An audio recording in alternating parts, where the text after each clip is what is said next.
Step right up, come one, come all, to see the country that has no spine, an aptitude for embarrassing themselves, and an overall lack of dignity. I introduce to you the United States of America, whose latest stunt included celebrating its 250-year anniversary by hosting a boxing event on the White House lawn. What's supposed to be sacred and historical ground is being tarnished in the name of corrupt politicians, evil billionaires, and chud UFC fighters. Not only is it embarrassing as a nation, but it ruins the fun of going to an actual circus, since we're practically living in one. I mean, I get that we're becoming a more fascistic nation every single day, but do we have to be corny about it? If we're gonna be fascists, can we at least be cool fascists? If you're gonna strip away my rights, the least you could do is save me the humiliation ritual.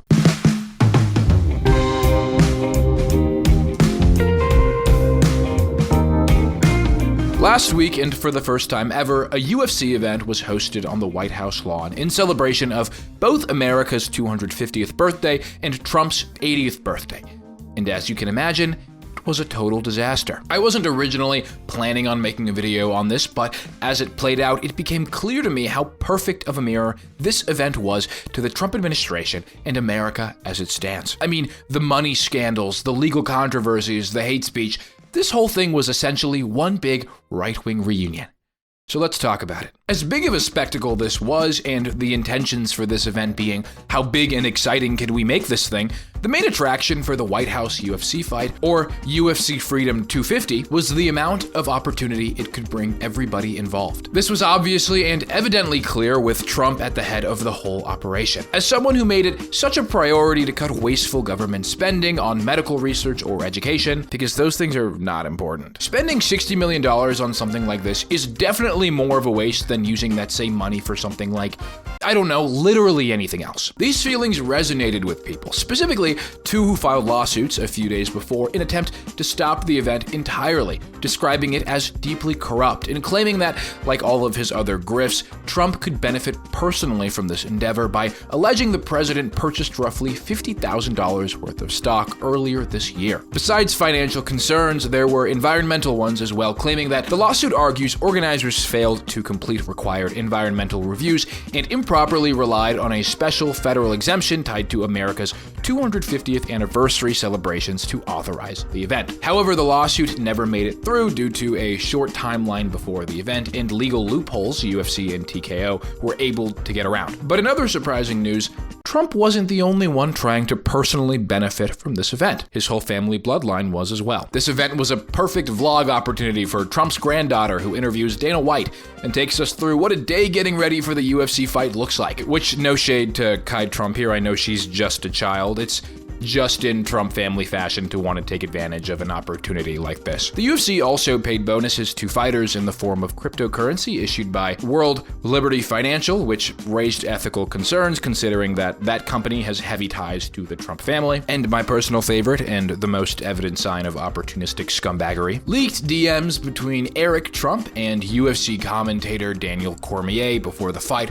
where Eric was trying to find out if the fight was rigged, and if so, who was rigged to win, so he could place his bets accordingly. Eric reached out to Daniel Cormier the day of the event and said, "Hey Daniel, I'm gonna be attending UFC 250 tomorrow.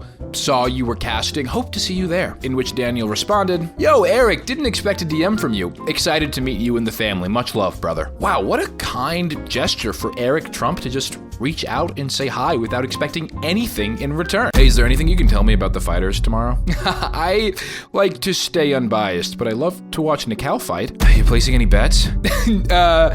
No, I'm actually not allowed to bet on any cards or anything. Are any of the fighters injured that you know of? I'm not quite sure why you're asking me this, but I think they're all in good shape. I'll just cut to the chase. Are any of the fights tomorrow rigged? I've been eyeing the Lopez fight, and I think an upset wouldn't be too unrealistic. Cha-ching. No. None of our fights are rigged, and honestly, I'm appalled that you would even ask me something like that. In a now-deleted tweet by commentator Daniel Cormier, he took to Twitter to say, "I'm probably going to get a lot of flack for bringing this to light, however, I refuse to stay silent. The UFC is a sport that I am deeply passionate about. I will not tolerate this type of insider behavior. Shame on anyone trying to ruin this beautiful event. And shame on them indeed." What a sticky situation that Eric Trump has gotten himself in. I wonder how he's gonna get out of this one. Well, don't worry, because as it turns out, this is all fake. all of it. Eric Trump immediately took to Twitter to clarify. This is completely fake. I have never reached out to Daniel. In fact, this is scary. This did not happen. They were AI generated. Please be careful with reporting. Of course, AI generation. Why didn't I think of that? That's right. It turns out that the DM conversation between Daniel Cormier and Eric Trump was actually not real. And according to Daniel, he was hacked or something. I got hacked or something. And he can't believe that we believed that. I can't believe you guys believed that. I feel so stupid for believing that he believed that we believed the false news and narratives about Donald Trump's sweet, sweet little boy who would never do something as evil or malicious as placing bets on a rigged fight. So actually, shame on us. And 5 minutes after Daniel was hacked, he somehow still had access to his Twitter account and made a post saying, "Are people really this dumb?" In which Eric quote tweeted saying, "Thanks, Daniel," with a note that clarifies the post he is referring to, which he is seemingly claiming is faked, was in fact a real post he made that he deleted soon after. But this is probably AI generated too. I mean, why would I believe a community of people or a general consensus when I could just believe Eric Trump? Daniel Cormier did another interview after the fight, so let's take a look at that before we come to our final conclusion about this whole debacle. I get to the UFC on Sunday. Two of the UFC social media people are telling me, "We were just talking about you." And I said, "About what?" They said, "You and Eric Trump." And I was like, "What about me and Eric Trump?" They posted, took it down because they think that people are going to believe stuff like that. At the end of the day, I would never do anything like that. So then I go and look at my Twitter account, and I see all these like comments on the next thing that I ended up posting about it. Or on my Instagram channel, people are asking me, why did I delete a tweet or something? I had no idea what was going on. Oh, yeah, he's fucking lying. Straight through his teeth. Keep in mind, all of this happened before the event even started. I mean, what a precedent to start off UFC Freedom 250 like this. Could it get any worse? Knowing the MAGA circle and everyone attending, I could have placed a Kalshi bet on if things were going to get worse or not. Now, trust me, if I was able to attend this event, I would have. Probably would have helped the diversity optics out just a little bit. However, I had to decline my assumed invite because I was already going out of town. And when traveling abroad, having reliable internet connection and phone service is a necessity, which is why I'd like to introduce the sponsor of today's video, Saji. Physical SIM cards suck. Point blank. They're a hassle to set up, you have to wait in line at the airport, and they're expensive. Well, with Saji, you'll always have a connection when needed. Saji is an eSIM service app that provides an internet connection wherever you travel and saves you money on roaming fees. By just downloading the app and choosing a data plan, your eSIM only needs to be installed once, eliminating the need to install a new eSIM every time you travel to a new country. Saji has also recently added phone numbers to its list of features within the app. And with the World Cup taking place in North America right now, I know a lot of travelers are in need of convenient and reliable internet in the US, so this feature is perfect. Traveling with an international number can be limiting, especially when trying to access American applications and resources. With Saji's new feature, you can get a real American phone number featuring a standard +1 prefix that lets you instantly call and text from abroad. Saji makes your traveling easier, and if you're looking for a cheaper and more convenient experience, then download the Saji app with the QR code on screen and use code Saji at checkout for an exclusive 15% discount. And thank you, Saji, for sponsoring this video. Now, the UFC 250 event began like any event at the Capitol would, with President Snow walking out. Oh, so sorry, that's the wrong Capitol. These are getting easier to confuse by the day. With President Trump and UFC owner Dana White walking out from the White House doors to the UFC arena. They actually end up walking out a comically long time. I assume this is to prove that Trump's health is in perfectly good condition and there is nothing to worry about. Don't look too closely at his hand. There is no makeup trying to hide any mysterious marks or bruises. But if there were mysterious marks and or bruises, it would be because of Trump's frequent handshakes with other world leaders and politicians. Boy, are they strong! To start the fight off and initiate the celebration of America and Trump's birthdays, UFC had the Zac Brown Band sing the national anthem. Besides them, other celebrities were in attendance as well, including a lot of Trump's usual cronies, Speaker of the House Mike Johnson, Mark Zuckerberg, Reddit co-founder Alexis Ohanian, Shane Gillis, Tony Hinchcliffe, Kid Rock, and of course, Joe Rogan. whose stylist apparently couldn't make it. Now, I actually watched this fight live at a bar in Utah, trying to kill time while waiting for our flight home, so it's not like we had a choice, this is just what was playing at the bar. And as the event kicked off and the different fights took place, I couldn't help but notice how Trumpified everything was. Sure, it's the UFC, there's gambling and sports betting ads, but this was different. This was an event essentially hosted by Donald Trump, meaning as long as there was money, it didn't really matter what sort of brands were sponsoring.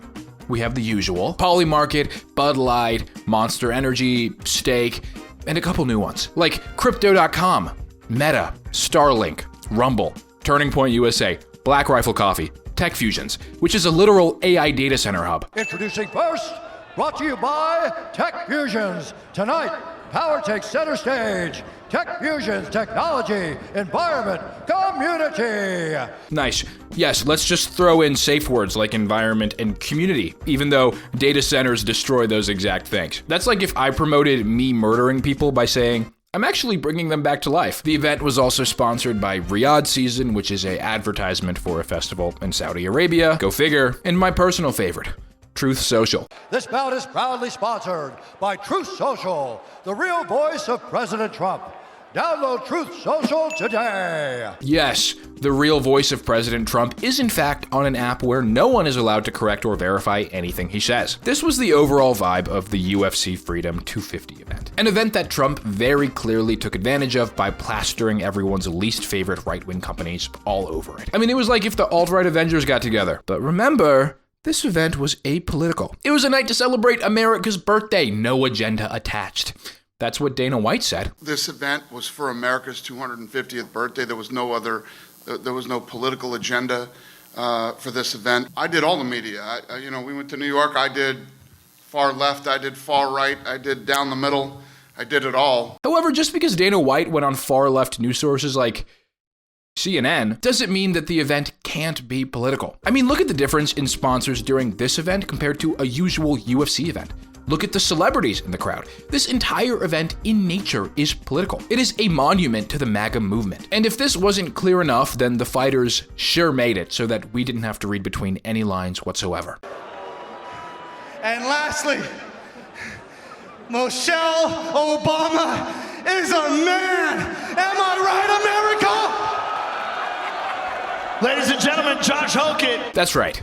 This is heavyweight fighter Josh Hokett, spreading a right-wing transphobic conspiracy theory that Michelle Obama is a biological male. Now, you've probably already seen this. It doesn't bode well that the most talked about thing during what's supposed to be the mixed martial arts event of the year has nothing to do with mixed martial arts. This incident has covered headlines and articles, to the point where it isn't really something that people like Dana White can avoid. I understand that Obamas are public figures, but I'm completely against saying nasty and false things about people's families. White, the UFC CEO, told Time in a text message, "Everyone knows my position on free speech, but I hate that kind of nonsense." In the lead up to the fight, White had said he didn't see the White House card as political. Rather, it was an event all Americans could enjoy. But Hokett's remark created instant division. Yeah, sure, it was Josh Hokett that made the UFC White House event political. The same event that had motocross and the Zac Brown band. This event clearly made Hokett feel politically safe enough to say something so derogatory and hateful. You gotta think to yourself, why did Hokett say this at this specific event and not like any other UFC event? Because he was enabled. And if this was truly an apolitical event, then he would have been punished for this remark, or received some kind of repercussions, but he wasn't. Instead, he actually doubled down on it. And then you drop the Michelle Obama line, and I'm sitting there thinking like, why? Why did we have to go there? You're not going to fight with Michelle Obama. This is not a fight. This is not a planting of a seed. Like I thought I was giving her a compliment. I don't think anyone viewed Michelle it as Obama being a man that's like she knows how to deal with adversity. She knows how to work hard like a man. When the times get tough. The why does that come to mind in that moment? Like you just got this massive win of all the things you can say. Why even go there? I thought it was a perfect opportunity to, show the world how great this country is with the freedom of speech. You go somewhere and you say something like that and you die, and I'm not suicidal, by the way. I'm in good spirits. To insinuate that he's not suicidal, like the Obamas would kill him for saying this, when Benjamin Netanyahu, Trump's best friend, has killed journalists for using their free speech, is ironic to say the least. Josh Hokett is a gross human being who felt like he was in a safe space to be that gross human being. This event was Trump's America in a nutshell, a night where Trump was treated like a king. his servants and cronies drooling at his feet, giving him gifts, slandering his opponents to show how much they love and respect him and him only. This celebration was essentially just Donald Trump's birthday party. Sure, it was under the guise of America's birthday as well, but America's birthday isn't even until July 4th. And it goes to show how much money and effort went into producing and advertising this event that it makes you wonder, where's all the effort to promote and celebrate the World Cup? An actual historic and monumental sporting event taking place in your country. Oh, I forgot. We only care about things when they involve Americans and our beloved President Trump. Go watch the World Cup. If you live in a city that might be hosting games, go to a local pub or bar and see if there's any tourists traveling from out of country. The World Cup is a sporting event that actually brings people together instead of dividing them. Thank you for watching. If you liked the video, consider subscribing, and if you want to help to support the channel, then become a channel member. You'll get access to channel perks, like new videos early, and priority response to your comments. Thanks again, and I'll see you next time.